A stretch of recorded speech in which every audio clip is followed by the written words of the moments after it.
Detroit Den 313. We are back.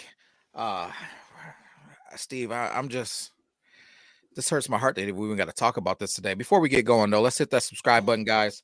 And you don't want to miss any of this new content, or maybe the content that we're going to talk about today. Maybe you do want to miss it. Steve, talk to him.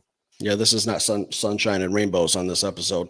Mm-mm. Uh Sam Laporta, man, I don't know if we're gonna have him Sunday against the Rams. I don't know. Doesn't sound good. Doesn't look good. Think he's missing at least 1 week. Sucks.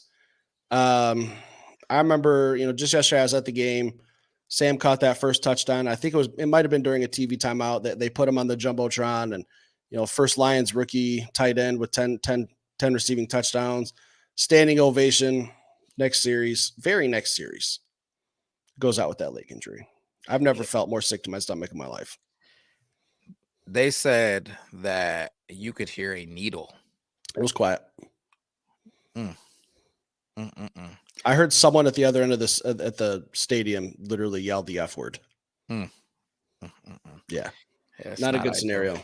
Not ideal. So we this isn't a topic we want to talk about, but it's something we have to. Did Campbell make the right move leaving starters in this game? Key starters. I think that I've heard a couple different people say a couple different things, and the commentators during the game they talked about it a little bit, and they were kind of second guessing him throughout the game, like saying, "Hey, in the second half, you got to take a look at this thing. You got to number one, and this is just a life thing, guys. Um, when you're taking a test and it's multiple choice and you have no clue what the answer is, go with your gut, It's and always don't C. don't change your gut every 87 times. Like just go with your gut. And when you make a decision in life, whether it was a good or bad decision, ride with it. Like you're here now.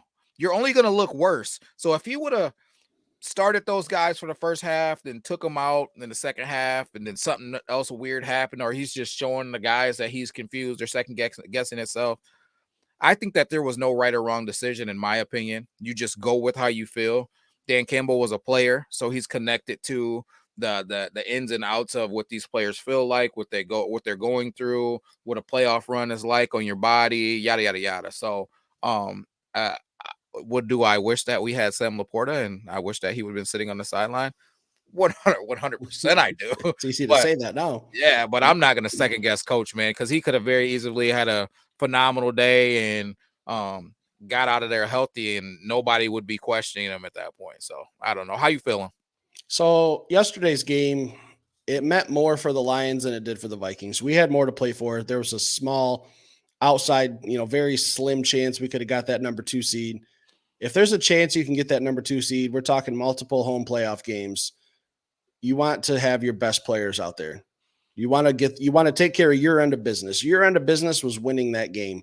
While Minnesota's out there with one of the best receivers in the league, a very good defense, a quarterback whose game plan was out there to either chuck it into the ground or chuck it up to Justin Jefferson. Sometimes it works, sometimes it doesn't. But we had to get that win for us to have a shot at the 2 seed. Yeah. So if you need a win, I'm not saying it was a must win, but you needed a win. You have to play your best players. You have to leave the guys out there. Steve, can I talk about something kind of flowing off of that? You can talk about whatever you want. So a lot of people are just really upset about this Sam Laporta situation, and they're upset at coach. Like they're upset at Coach Campbell about it. And a lot of people are saying not nice things. But I want to flip it to the opposite end of that, because Aiden Hutchinson has been playing absolutely out of his mind the last couple of games. And what did he do? He played absolutely out of his mind against Minnesota. And what is he going to be feeling like going into this playoff game? Confident, eager, ready to go. So on the same end of Sam Laporta ending up getting injured, and let's not forget about Raymond too, some guys going down. We've played football games. There's 17 weeks of football games we play. Right? Yeah.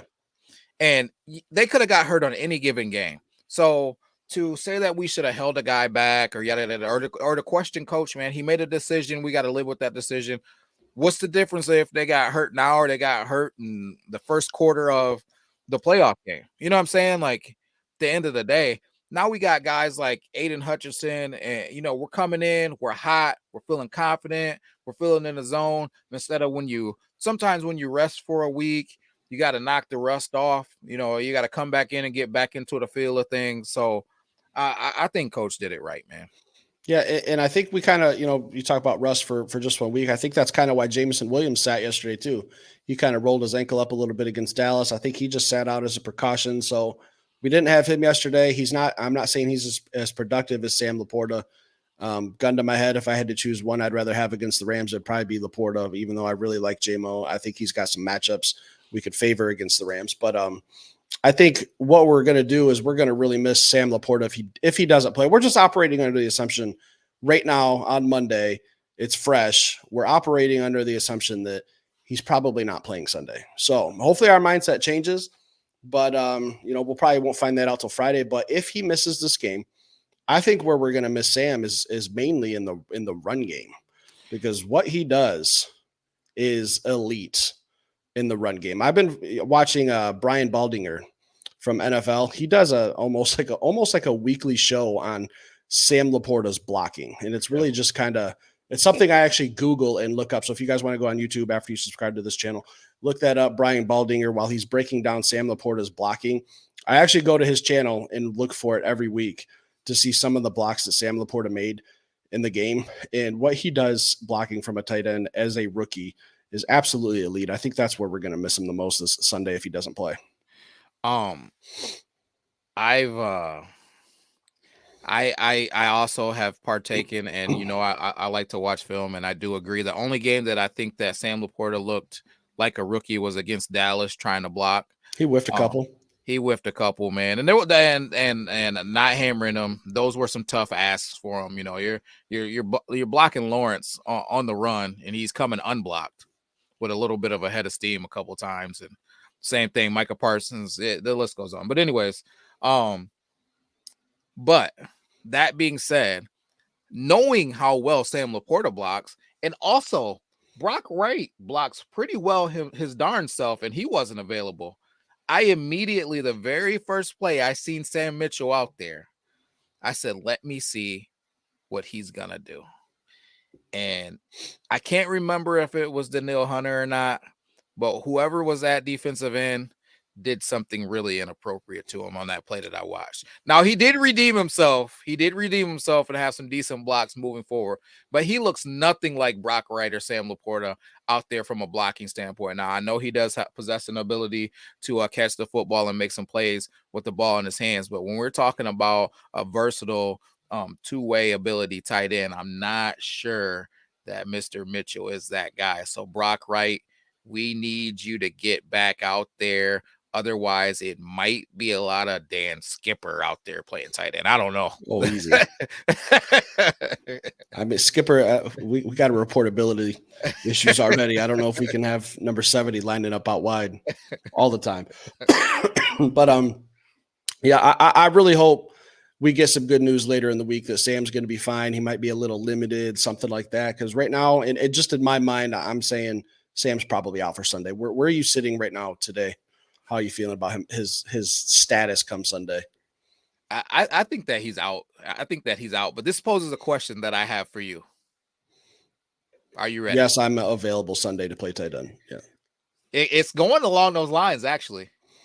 I'm putting you in Sam Laporta's body right now. Boom, you're in there. All right. They come to you. They say, hey, Steve, listen, I know this thing is really uncomfortable, right? There is no extra risk on you injuring this thing even more due to this current injury. We can give you a little something so you won't be feeling that thing during the game. How you feel about that, Sammy? What you thinking? Oh, I think if Sam knows he's not going to hurt himself, and the coaching staff and everyone signs off and says the same thing, like, look, you cannot further injure yourself. It's just going to be a little uncomfortable. I think Sam will play, but do you want to? It just depends on what he's going to be able to do. Like, can he block? Can he still cut? Can he still turn up field and get yards? Like, I don't know. Those are questions that needed to be answered. Like, can he probably play? Yeah, I mean, he could go stand on the field and be a presence, but if he's not going to be the threat that he can be, I don't see the point in throwing him out there. Yeah, I just wonder. I have heard too about with those pain meds. A lot of times the inability to be able to feel your leg like you normally would, kind of hampers those guys. Just kind of how you mentioned being able to run and cut and and those type of things. So I just wonder if there's any type of way that he can get out there. Will he find a way to will himself out there? Because we looked it up before we got on air, and they said typically a bone bruise is at a minimal a month-long injury, and it can be up to 2 months. So what does that look like for us? Are we looking at 1 week? Are we looking at 2 weeks? um I wrote it down here. Travis Kelsey, same thing, hyperextension bone bruise. um he was what, 12 days, took him 12 days to get back. So I mean, 12 days isn't guaranteed for Sam Laporta right now. Like we just talked about, a little preview of the Rams, and your next game's not guaranteed. You have the Rams. That's the only guaranteed game. So 12 days from now doesn't really help us out too much. full off season to heal up from whatever you get into. Oh no, Sam will be ready for the Super Bowl. Come on. Yeah, absolutely. Sam will be ready before February 8th in Las Vegas. Hey, keep that energy. I'm not going to tell you you're wrong. You're talking about off. Are you? I'll be damned. You come on this show. We talk about off-season stuff. Are you nuts? Well, buddy, I was talking about the off-season starts. What were we talking about? February 8th to February 9th or whatever? February 8th at around midnight. Yeah, absolutely. So, yeah, man, I'm with you 100%, man. I would never want him, because we're looking at longevity of his career. I wouldn't want him to do anything to put himself in jeopardy. But if there's a way for him to be out there, I pray that the football guys come down, kind of like the C.J. Gardner-Johnson situation, when I thought that C.J. Gardner-Johnson the first time was out for the season, and you called me, and the number two C.J. Gardner-Johnson call. I think it was a call or a text that you said, well, it may not be as bad as we thought. And then next thing you know, the dude's running around practice. So maybe this will be one of those type of situations. I don't know. I'm praying for it. We need all of our weapons to be out there and for this push, man. I got a question for you. Fire it. Would you consider yourself a religious man? I would. Tonight, when you lay your little head on your little baby pillow, yep, I want you to say a prayer that God sends one of his angels to rub Sam's knees, because we're going to need him on Sunday. I definitely will do that. Because I definitely. I like when we drafted Sam Laporta, I was scared. Yeah. I admit that. I was terrified. I still had the curse of Ebron, Pettigrew, all those tight ends of Lions past who just hadn't panned out. And I was just scarred. Sam Laporta has become probably my favorite offensive player in just one season. So, huge Sam Laporta fan. Was kind of questionable at the draft. Kid's grown on me a ton.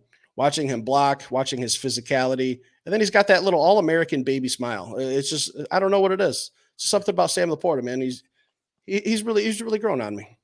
You know what I'm thankful for? Me?